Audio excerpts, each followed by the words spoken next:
নমস্কার, ট্রাইব টিভিতে আপনাদেরকে স্বাগত। আজকের মিড ডে প্রাইম নিয়ে আপনাদের সঙ্গে আমি রয়েছি অর্পিতা।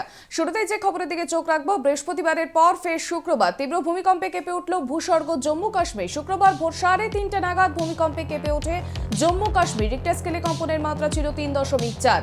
ভূগর্ভস্থ স্থল থেকে প্রায় 62 মিটার গভীরে প্রথম কম্পন অনুভূত হয়।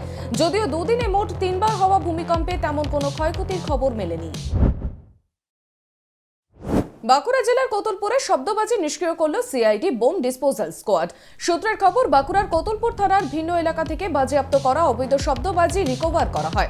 সেই শব্দবাজিগুলি শুক্রবার কোতুলপুর ব্লকের শেষ প্রান্তে দ্বারকেশ্বর নদীতে নিয়ে গিয়ে নিষ্ক্রিয় করল কোতুলপুর থানার পুলিশ সহ বোম ডিসপোজাল স্কোয়াড টিম।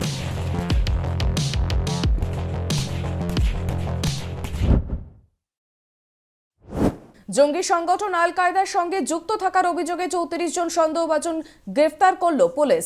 শুক্রবার অসমের বিভিন্ন জায়গা থেকে এই 34 জনকে গ্রেফতার করা হয়। অসমের ডিজিপির ভাস্কর জ্যোতি মহন্ত জানিয়েছেন, গত কয়েকদিন ধরেই পুলিশ অভিযানে রাজ্যের বিভিন্ন প্রান্ত থেকে 34 জনকে এর বেশিও সন্দেহভাজন জঙ্গিকে গ্রেফতার করা হয়েছে।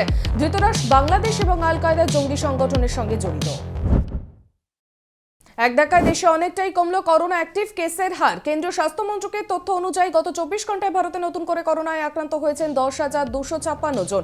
একদিনে সুস্থ হয়ে উঠেছে 13,528 জন। বর্তমানে ভারতের করোনায় সুস্থতার হার 98.16%। আর এই মুহূর্তে দেশে কোভিডের চিকিৎসাধীন রোগীর মোট সংখ্যা 90,707 জন।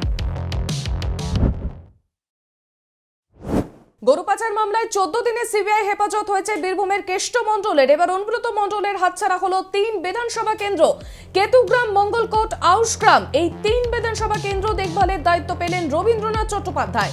গরু পাচার মামলায় তিনি গ্রেফতার হতেই এইসব এলাকার নেতাদের পথে নেমে সরব হতেও দেখা গিয়েছিল, যার ফলে এখানে ড্যামেজ কন্ট্রোল করতেই পরিবর্তন আনা হলো।